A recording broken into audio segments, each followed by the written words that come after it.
Good afternoon sir. Thank you sir. आप अपना परिचय दें। मेरा नाम दिलीप कुमार है। मैं चतरा जिले के पथरगट्टा का निवासी हूँ। मैंने स्नातक फिजिक्स ऑनर्स से सत कोलंबस कॉलेज से 2016 में उत्तीर्ण किया है।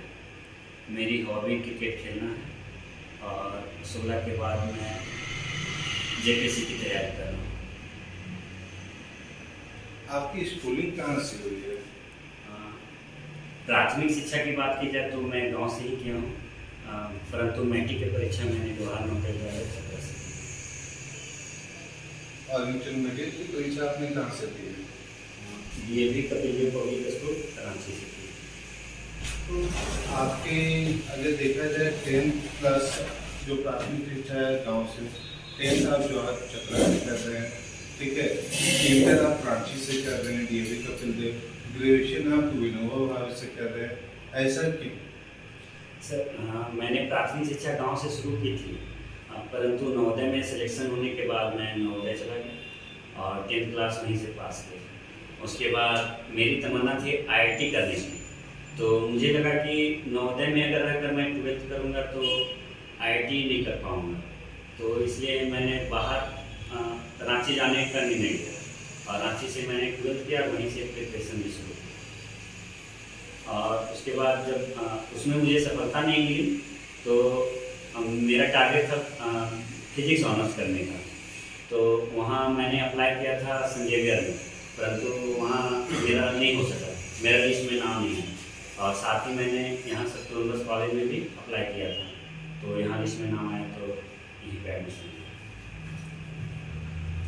यानी आपको जवाहर नवोदय विद्यालय पर भरोसा नहीं था कि ये आपको एग्जाम पास करवा सकते हैं IIT?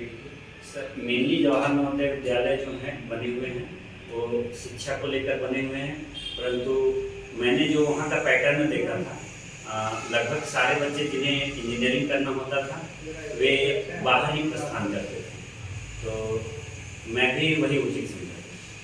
और सीनियर भैया लोग जो बाहर में IIT की तैयारी कर रहे थे, उन लोगों के द्वारा भी सजेशन दिया गया कि नवोदय से थोड़ा मुश्किल हो जाएगा, वहाँ से 12th अच्छा हो जाएगा, लेकिन IIT नहीं कर पाओगे, तो मैंने भी यही उचित समझा।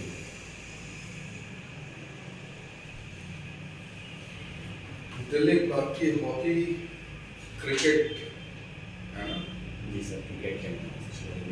आपका नाम बड़ा अच्छा है दिलीप। एक इसी से संबंधित एक ट्रॉफी है, दिलीप ट्रॉफी। जी सर। क्या है दिलीप ट्रॉफी? ये क्रिकेट से संबंधित है सर।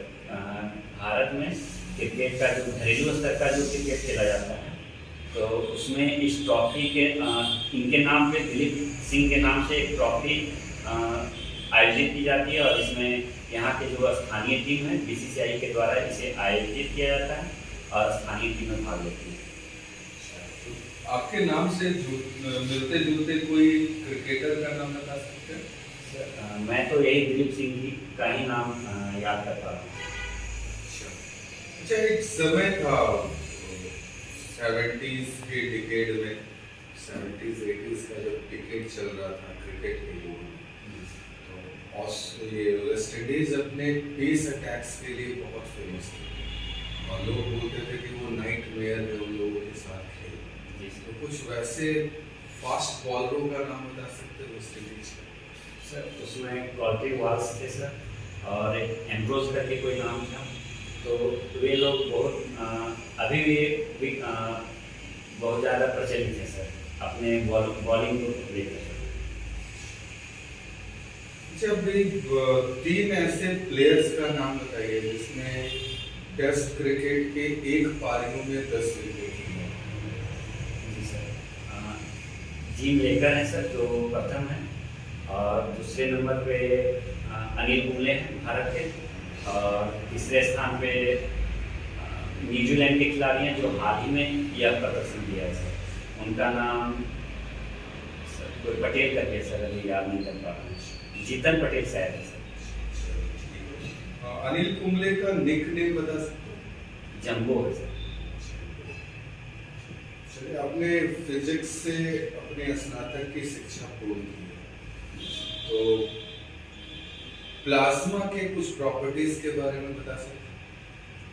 सर विशेष जानकारी तो इसको लेकर नहीं है सर, पर जो पदार्थ है सर, तो उसके ठोस, द्रव, गैस और प्लाज्मा और एक और है सर, मतलब 5 लिस्ट में इसको बांटा गया है सर पदार्थों को, तो उसी में से एक प्लाज्मा है। प्लाज्मा का कोई उदाहरण दे सकते हैं? सॉरी सर, रिकॉर्ड नहीं कर क्वांटम फिजिक्स क्या होता है? सॉरी सर, अभी रिकॉर्ड नहीं कर पा क्वांटम नंबर के बारे में कुछ बताएंगे? और क्वांटम नंबर के बारे में मैंने केमिस्ट्री में पढ़ा है सर, इलेक्ट्रॉन की संख्या से संबंधित है सर, परंतु हाल फिलहाल में अध्ययन नहीं कर पाए हूँ, तो बहुत ज़्यादा नहीं बता पाऊँगा।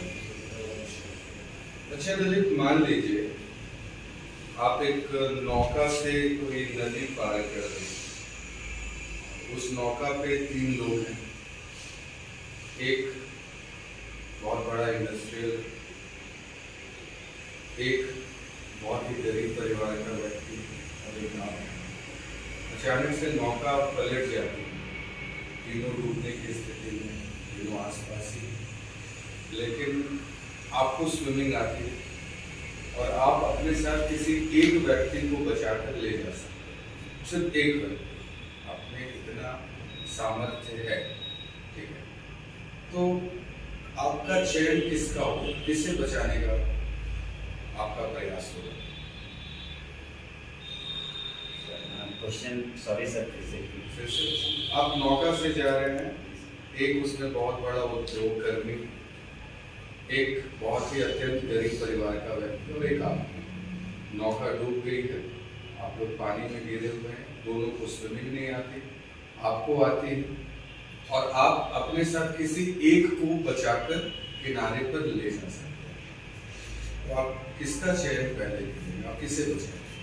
सर अगर नौका पलटी हुई है सर, तो वो डूब के नीचे अंदर नहीं जाएगी सर, तो एक व्यक्ति को उस पर बैठा दिया जा सकता है और एक व्यक्ति को मैं बाहर ले जा सकता हूँ और पुनः आकर उसे दूसरे को बचा दूंगा सर। ठीक है, तो पहला चयन आपका किसका होगा, किससे पहले आप किनारे पर ले जाएंगे? सॉरी सर, अभी दोनों में से कोई भी आपका चयन हो सकता है, या तो गरीब आदमी या वो फिर वो उद्योग कर्मी। सर वैसे अगर योगदान की बात की जाए सर, तो अगर उद्योगपति है सर, तो उनका योगदान देश में ज़्यादा है सर, तो उस परिस्थिति में वैसे मैं पहला चयन तो नहीं कर करूँगा, लेकिन उस मैं पूरी तरह से संतुष्ट हूँ इस बात को लेकर सर कि दोनों में से दोनों को बचा दूँगा। डोकलाम विवाद कुछ वर्षों पूर्व बहुत चर्चा में रही, ये डोकलाम है क्या और क्या विवाद क्या है?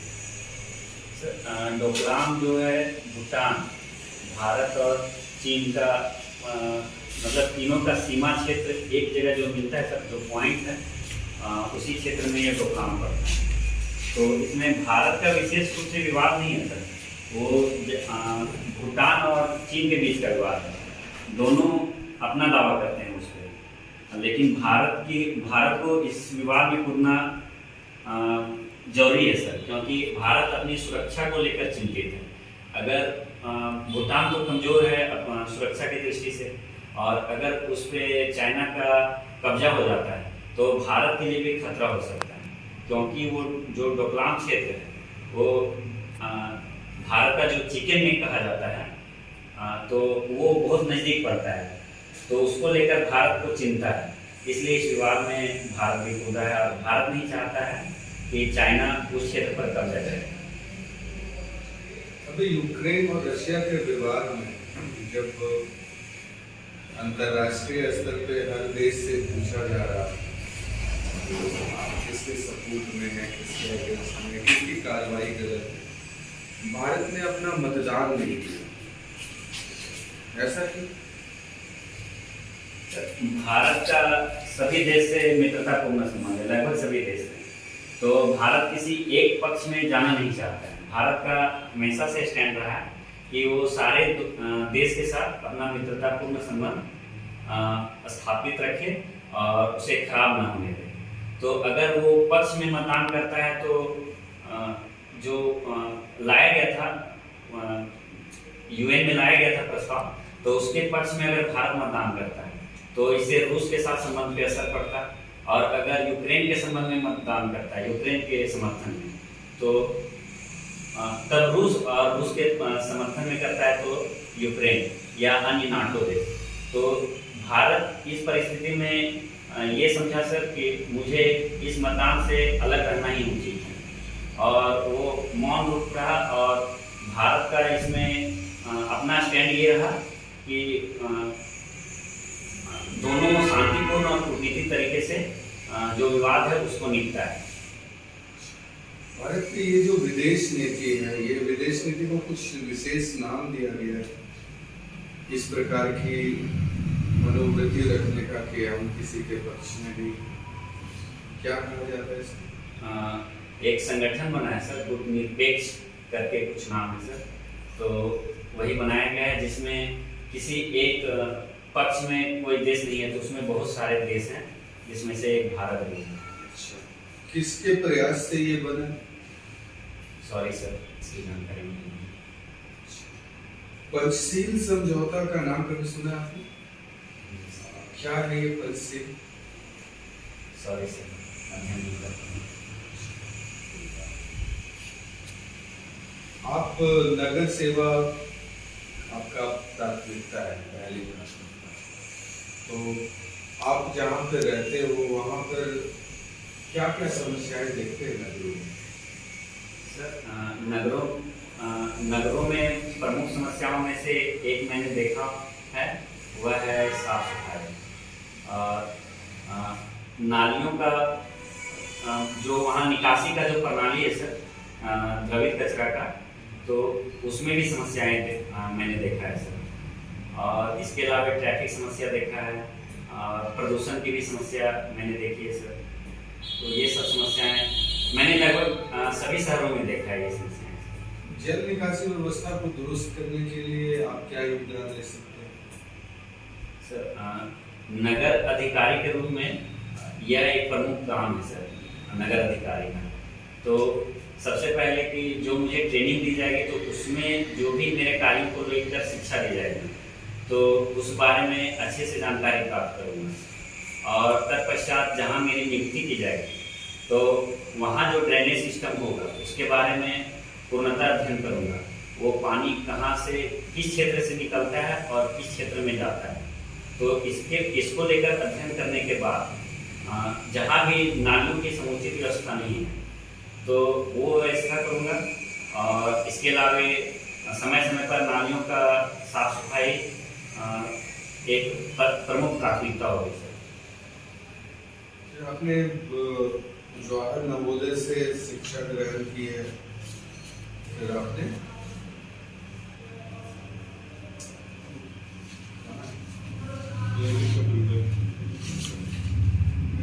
इंग्लिश का कोई एक ऐसा वर्ड बताइए दिलीप जो क्यू से स्टार्ट होता हो लेकिन क्यू के बाद यू नहीं आता। सर मैंने जितने भी वर्ड देखे हैं सर, तो उसमें अगर वो वर्ड है सर इंग्लिश का तो क्यू के बाद यू आता ही है। ऐसे मैंने कोई वर्ड नहीं देखा है सर जिसमें क्यू के बाद यू ना।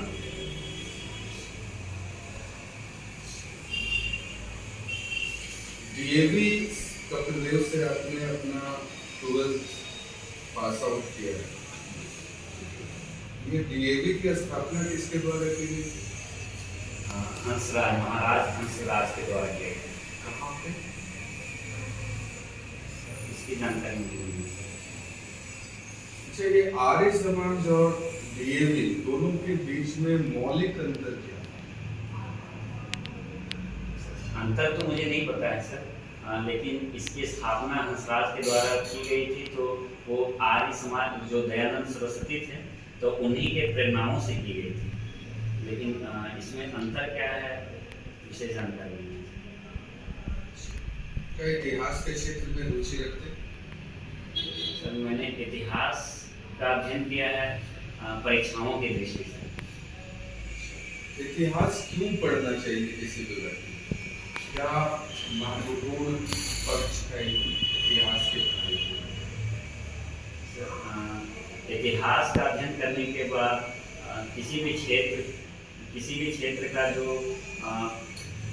पुराना जो भी रीति रिवाज है या संस्कृति या सभ्यता जो भी उसका अध्ययन करने से उस समय की विशेष जानकारी मिलती है और उसमें क्या सुधार किए गए हैं वो बदलाव मुझे देखने को मिलता है और उसमें और क्या प्रयास किए जा सकते हैं और अभी वर्तमान में हम कहाँ पहुँचे हैं उस परिस्थिति के तुलना में, उस समय की तुलना में, तो इसकी विशेष जानकारी इतिहास के अध्ययन से मिलती है। पत्थलगड़ी के बारे में कुछ बताएंगे? झारखंड में ये पत्थलगड़ी बहुत संवेदनशील मुद्दा है सर। ये बहुत पुराना एक तरह से आदिवासियों का रीति रिवाज रहा है जिसमें उन लोगों का जो अपना रीति रिवाज या जो भी सामाजिक नियम कानून थे तो उसके नियम कानून जो उन लोगों के द्वारा जो बनाया गया था और उन लोग मानते थे तो उसमें अगर सरकार की कुछ नीतियां हैं तो सरकार की नीतियों का इसमें दखल न हो, इसी के लिए ये पत्थलगड़ी हाल फिलहाल में चर्चा में रहा है।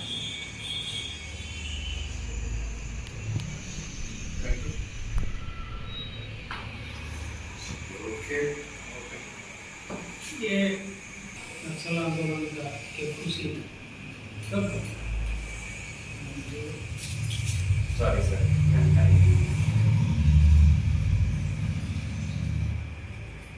चलिए ठीक है Dilip, thank you. Thank you sir. बैठ